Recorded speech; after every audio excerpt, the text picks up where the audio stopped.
બોલો કૃષ્ણ કનૈયા લાલ કી જય। તો આજે આપણે વાર્તા કહેવાના છીએ કે સાસુઓની વાર્તા। તો સૌ પ્રેમથી સાંભળજો, લાઈક કરજો, શેર કરજો અને સબસ્ક્રાઇબ જરૂર કરજો। એક ડોશીમાં હતા એને એક દીકરો હતો। ડોશીમાના ઘરવાળા બિચારા ઓફ થઈ ગયા હતા। ડોશીમા દીકરાને મોટો કરે। દીકરાનું નામ ગાંગો હતો। ગાંગો મોટો છે અને ડોશીમા એને ગાંગાને પરણાવ્યો। ગાંગાને પરણાવ્યો ને ઘરે વહુ આવ્યા। વહુને એક બે સંતાન થયા। પછી ગાંગાના વહુ કે તારી માને હવે હું ભેળા નહીં રાખું, કે તારી માને નોખા કરી દે એમ કે। ગાંગો કે અરે મારી માએ મને નાનેથી મોટો કર્યો, પરણાવ્યો ને હવે મારી માને હું નોખા કરી દઉં? તો કે નહીં, તારી માને નોખા કરી દે તો હું રહું, નકર હું ન રહું। ગાંગાએ બિચારાએ ફળિયા બે ઝૂંપડી બનાવી દીધી ને ડોશીમાં ના રે। ગાંગાને તો એ વાડી ભેણાના દૂજાણા, પણ ડોશીમાને રોજ આજ હરેથી કાલ સવારે એક છાશનો લોટો ભરીને દે ગાંગાની વહુ। બિચારા એમ રે ડોશીમા। પછી ગાંગાની વહુને છોકરા નાના નાના તે રોવે।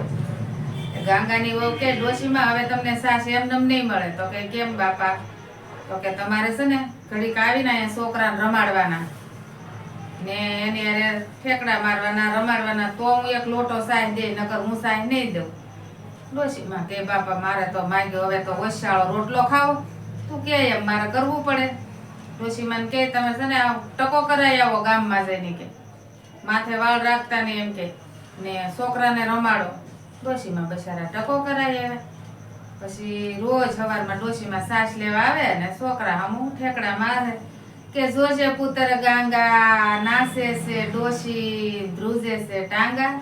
જોજે પુત્ર ગાંગા નાસે છે ડોહી ધ્રુજે છે ટાંગા। એમ કરે ઘડીક કાલા બોબડા છોકરા વાળે કરે તે માંડ એક બહુ સાસનો લોટો ભરી દે ડોશીમાં બિચારા આછેર શાંતિ કરીને ખાય।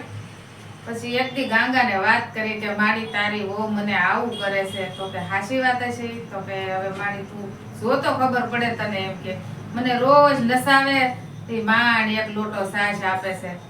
પછી એકવાર ગાંગો એની વહુને કે આજ છે ને હું બહાર ગામ જાઉં છું, તે બપોરે હું ખાવા નહીં આવું, ઘરે બહાર ગામ જાઉં છું। ગાંગાની વહુ કે હારું। તે ગાંગાની વહુ વાહેંદુ કરવા ગઈ ને તે ગાંગો ઘરમાં જાય ને હતાઈ ગયો એક ખૂણામાં। એની વહુને ખબર ન પડે એમ કે મારી માને હું નખરા કરાવે છે, મારે જોવું છે। ડોહીમાં આવ્યા સાહ લેવા કે ડોહી એમ કે આ છોકરાને ઘડીક રમાડ ને ઘડીક ઠેકડા માર તો છોકરા સાના રહી જાય, તો હું કામ કરી નાખું, પછી તને સાહેબનો લોટો ભર દઉં। ડોહીમાં બિચારા કે જોજે પુત્ર ગાંગા નાસે છે ડોહી ધ્રુજે છે ટાંગા। જોજે પુત્ર ગાંગા નાસે છે ડોહી ધ્રુજે છે ટાંગા। એ કે હા હો મારી માં કે એ હાસુ ગાંગો જોઈ ગયો બધું। પછી બાય આડાવળી થઈ હતાઈ ગયેલો બહાર નીકળી ગયો ને ગાંગો સીધો એના હાહરાની ઘેરે ગયો।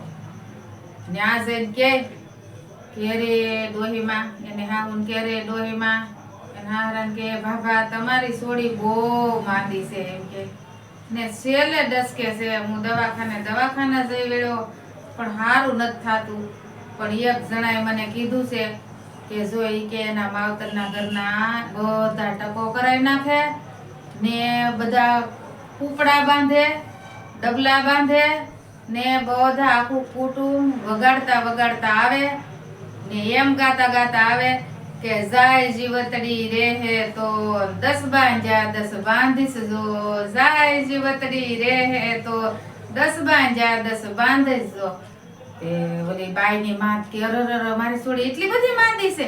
તો કે હા, ને જો આવું એક જણાએ કીધું છે ઈ કે કરવાનું, જો આવું તમે આખું કુટુંબ કરો ને તો ઈ કે માં તમારી છોડી ઊભી થાય, હવે તમારે શું ઈચ્છા? અરે ઈ કે એમાં હું જમાય મુજાણા આ ઘણી અમે આખું કુટુંબ ટકો કરાઈ આવી ને બધા ઈ કે ગામમાંથી ડબલા ને કૂપડા ને માગ્યા ને બાંધ્યા બધા એકડે ને બધાએ કરાવ્યા ટકો।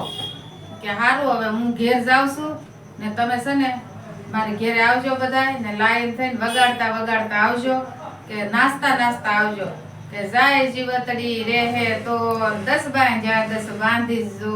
ઈ તો ભાઈ આખું કુટુંબ ને માથે ટકા, ડબલા બાંધેલા, કૂપડા બાંધેલા અને વગાડતી જાન આવી ફળિયામાં તો બાઈ કે આ હું બધું ઈ કે ને બાઈ તો હામી આવી તો કે લે જમાઈ તમે કહેતા હતા ને કે મારી સોડી તો માંદી છે ને મારી સોડી તો હારી છે ઈ કે તમારી સોડી મારી માને ટકો કરાઈ આવી ને ઘેરે મારી માં એક સાઈડનો લોટો લેવા આવે તો મારી માને રોજ નસાવે કે ઘડીક ડોહી નાશ તો હું તને સાહેબનો લોટો ભરી દઉં આ તમારી માં મારી માને એકને નસાવે ને મેં એના આખા કુટુંબને નસાવ્યું એમ કે તો છે ને આ તમારી સોડી હવે મારે જોવે નહીં એમ કે જે મારી બુઢી માં છે ને અમે માં દીકરો રહેવું ને ખાઈ પીને મજા કરશું ને તમારી સોડીને તમે હારે તેડતા જાઓ એને તો એક ડોશીમાને નસાવ્યા પણ આ દીકરાએ તો એના આખા હાહરાના કુટુંબને નસાવ્યા